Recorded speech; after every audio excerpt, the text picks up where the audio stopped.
Harry, thank you Yes, for joining us. it's my pleasure. It really is my pleasure. I understand you have a wealth of experience with microwaves. Can you begin by explaining to us how you began your career in microwave technology? Yes, of course. In 1960, I was in the Royal Navy, and I worked partly with the underwater bomb disposal unit, partly with microwave warfare, and some of the other time with radar. Microwaves were involved in all of those three different areas. So, whilst I was in the Royal Navy, I trained in all aspects of microwave technology, and as anybody will tell you that's been in the forces, the training you receive is second to none. You practice it, you talk about it all day, you sleep it. So since 1960, I have been involved in all aspects of microwave technology. After that, a part of my job, because I had microwave expertise, was to question captured spies during the Cold War, when Russia and America were within seconds of global nuclear war, and microwaves by then were really sophisticated stealth weapons. And a part of my job was to find out from any spies who had been captured what the current knowledge was in that part of the world. Oh, this technology is truly frightening, really frightening. Well, this is why it's microwave weapons were introduced from the 1950s, 60s, 70s to the present day. And this is another level of proof. They are so effective, if you're not in a hurry to get rid of somebody, they are so effective as a stealth weapon to beam somebody, and this has been done many times, and it's recorded. You can beam people you don't like as a government to give them cancer, breast cancers, neurological illnesses. You can choose what you want them to get. You can choose? Oh, you can choose. You can choose which pulse frequency you want to affect the brain with. You can choose the level of microwave irradiation and the speed that you want them to become ill. It really is a perfect stealth weapon, and all you need to do is rent a house opposite someone you want to get rid of, or a group of people you want to get rid of, and just beam them. The most famous case during the Cold War was the Moscow embassy siege, where in Moscow they beamed the entire American embassy and gave them cancer. Did they cause cancers in all the staff, or in a lot of the staff? Or? Most of the staff, most of the children got leukemia, the women developed breast cancer, the gentlemen developed cancers.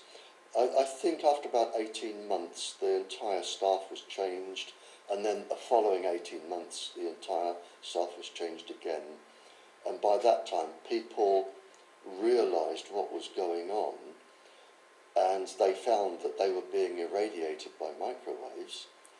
And rather than say, oh, isn't this disgusting, what have we sunk to, they thought, isn't this wonderful, let's develop this for ourselves. And governments today are still perfecting microwave warfare. Still to this day they're working on the weaponry? Still to this day, 2010, they are still perfecting the pulse frequencies. It's got very, very sophisticated. The pulse frequencies, the how long they can transmit, whether it can be one country to another, bouncing the microwaves off the ionosphere, so you don't even have to be in the same country. Bouncing the microwaves off the ionosphere, a lot of people won't have heard of this technology. You're talking about the HAARP. If you have a super transmitter, the microwaves, if you beam them, it's only simple, basic trigonometry. Yeah. But let's say I want to bring economic ruin to a country that grows all of the world's wheat. Right. Okay? All I have to do is beam microwaves up to the ionosphere, which is like an invisible cloud around the planet, an ion cloud around the planet. The microwaves going up at a set angle will reflect off down onto this country. And if I continuously beam the wheat in this field, or the cattle, or the sheep, I can reduce the immune system of the plants so that they won't be healthy and they will die, and I can stunt their growth, and I can bring economic ruin to that country. I can harm all of the animals, the cows, the sheep. It's so easy to do. You only have to push a button, and you can bring economic ruin to a country. Which countries have this technology already available? Is it all the countries in the world or just a couple of them? It may not be a wise thing to say on a live broadcast, but you can take my word for it that I know at least 2 super transmitters in the world that have this capability, and there are probably more in areas that I do not have access to and I cannot go to. But I know there are at least 2. I need to just go back a little bit now. Of course, yeah. Back to your early days in the military. Mm-hmm. This technology was used by the British government? Oh, okay, Sorry, I can see where you're going. It was right, used okay. by the British Yeah. government against terrorist groups? We have 8,300 papers. I have knowledge of 2,300 myself. And what the governments found was that you could induce, by changing the pulse frequency, like Morse code, of the microwaves going into the brain and interfering with the brain.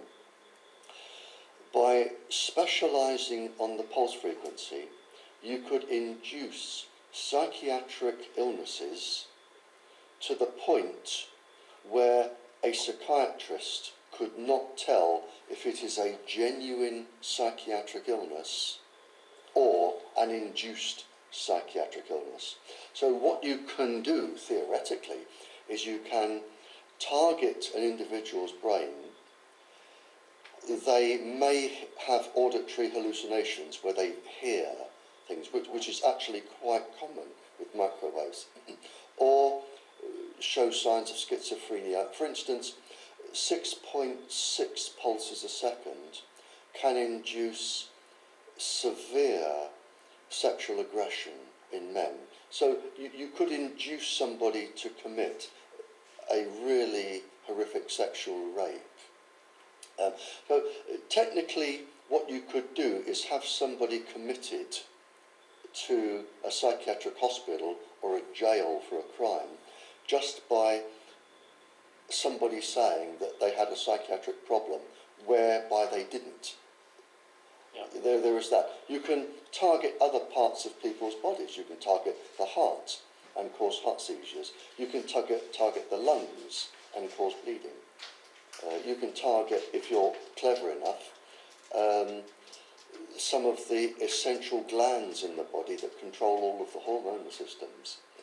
So if you have dissidents or people that you don't like as a government, it's very, very easy these days to irradiate them and either have them wind up in jail or in a psychiatric hospital.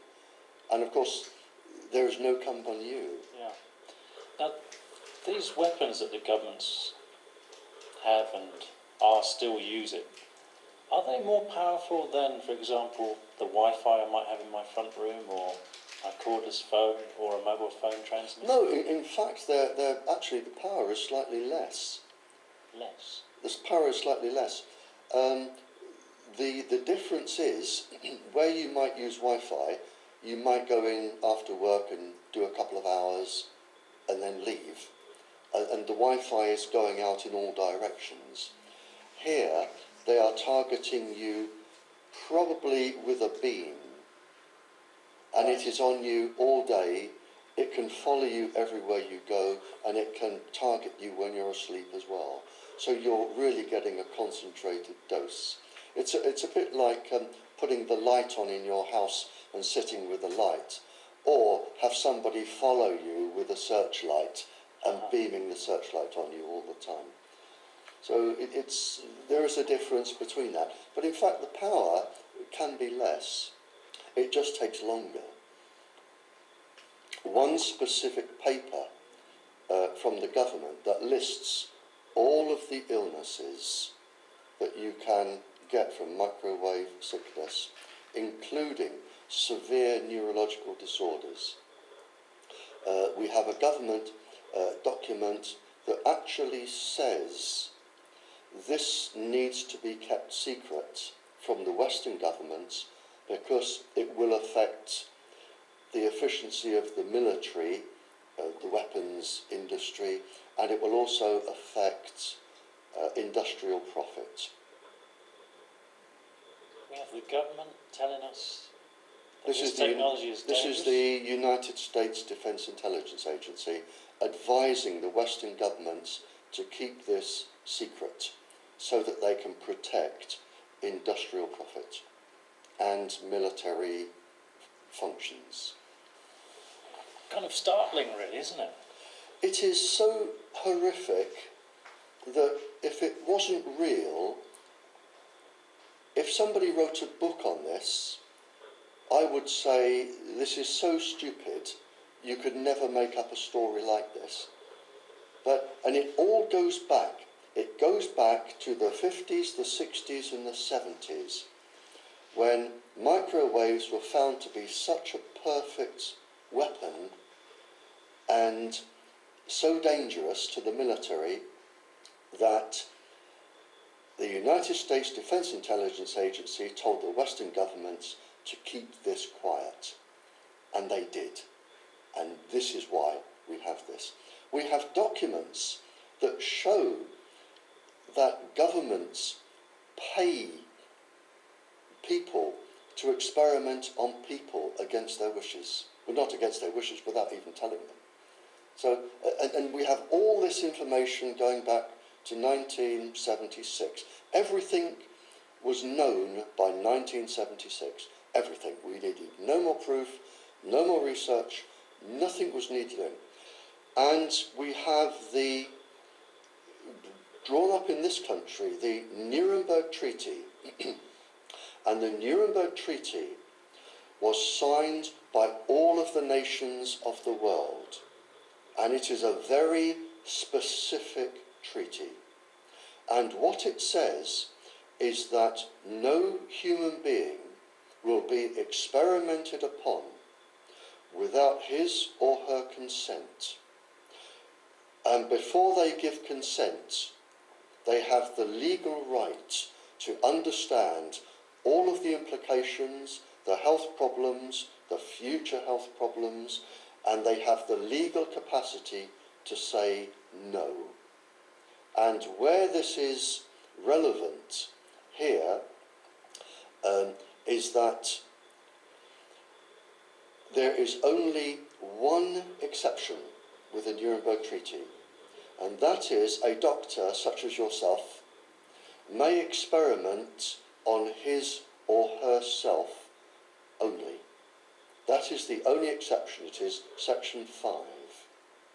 So no human being is allowed to be experimented upon